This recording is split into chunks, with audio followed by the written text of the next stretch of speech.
You've got deputies, there's bailiffs and all the courtrooms and stuff like that. So we've got to pay for that. The county has to supply that, but otherwise the court is all controlled by the state.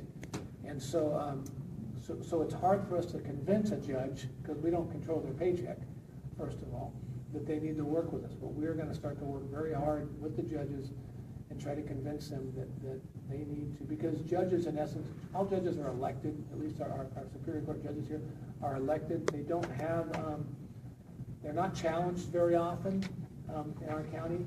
When somebody comes up for re-election, usually someone will not run against them. And it's kind of an unspoken thing that until a judge is ready to retire, nobody will run against them. But the judges need to be accountable to the taxpayers in this county. And we're not asking them to do anything that's against, again, the due process of law, but we just want them to run their courtroom and to get people to trial and get them sentenced guilty or innocent to get it through and to save all of us money. So that's our latest thing, and that came out in our mid-year budget briefing, was talking to the public defender who took the brunt of this as to why these people are sitting in jail so long and what's going on. And it's not always the public defender's fault. Again, it's going to take a coordinated effort. So that's the latest, that was the most exciting thing. That's what I wanted to remember to tell you about, that we're going to be working on that to try to save more dollars for us and get people, through the system. Because the quicker we get them, if they're convicted, we get them sent off to state prison and they get out of our hands and we don't have to pay for them anymore. Otherwise, we're keeping them in our jails. If they're innocent, then they're out of our jails too, and they shouldn't have been in there to begin with, and they shouldn't have to sit there that long if they're innocent. So that's our latest thing we're working on. And it was great. I appreciate Eric coming here and talking about the focus on prevention. Great stuff we're really excited about, and it's stuff that we're spending time literally daily. There are just meetings working on this thing, and we're going to try to keep people briefed on what we're doing and how hard we're working on it, because we just think that's going to pay us unbelievable dividends down the road, and we've spoken about it here before. So it sounds like you have a big meeting tomorrow too with LAFCO. Oh, that was another thing I wanted to talk about. Yeah, I should bring notes, but now it'd be great if I was better prepared, maybe. Sorry.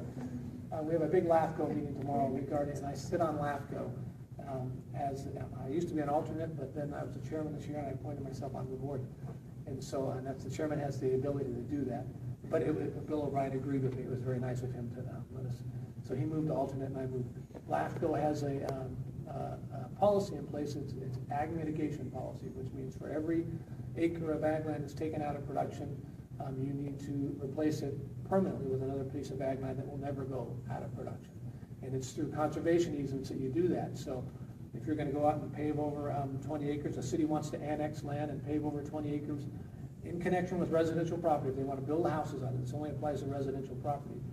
Then they need to find another 20 acres, or they need to somehow mitigate that, pay a fee that would be used to go out and buy you don't have to buy the 20 acres, you put a conservation easement on the ag land preservation. It's a conservation easement on there that says this ag land will never be anything but ag land. It will never be able to be converted. And so you have to pay somebody for that, to do that. You have to pay a landowner to agree to put his land in perpetuity in ag. And so, so that's the policy that's in place right now, is this one-to-one mitigation for residential property. It doesn't apply to commercial and industrial. And they passed this a couple of years ago on LAFCO.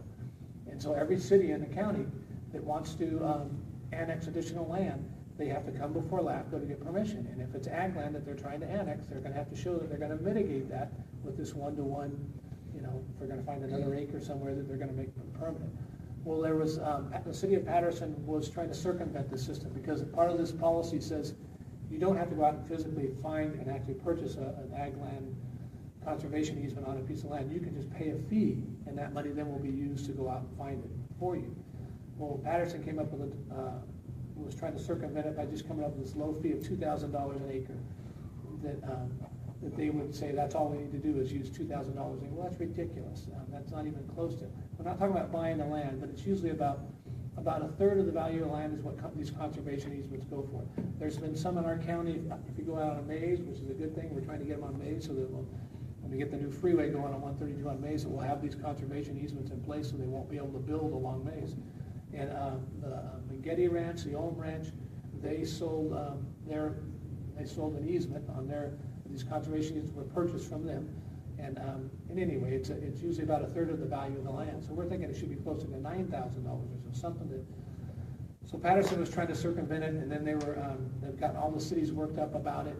saying that this is a terrible policy and it should be left at 2,000. So LAFCO saw this was happening, and it's coming before our board tomorrow to actually set a dollar amount. Or, and actually it's a formula. We think about 35% of the value of the land is what the easement should be, is what you should have to pay for that easement, to stop cities like Patterson trying to circumvent the whole process. So it's going to be a kind of a very exciting meeting tomorrow. If you want to come to a wild meeting, LAFCO tomorrow night would be a good one at 6 o'clock. Is there just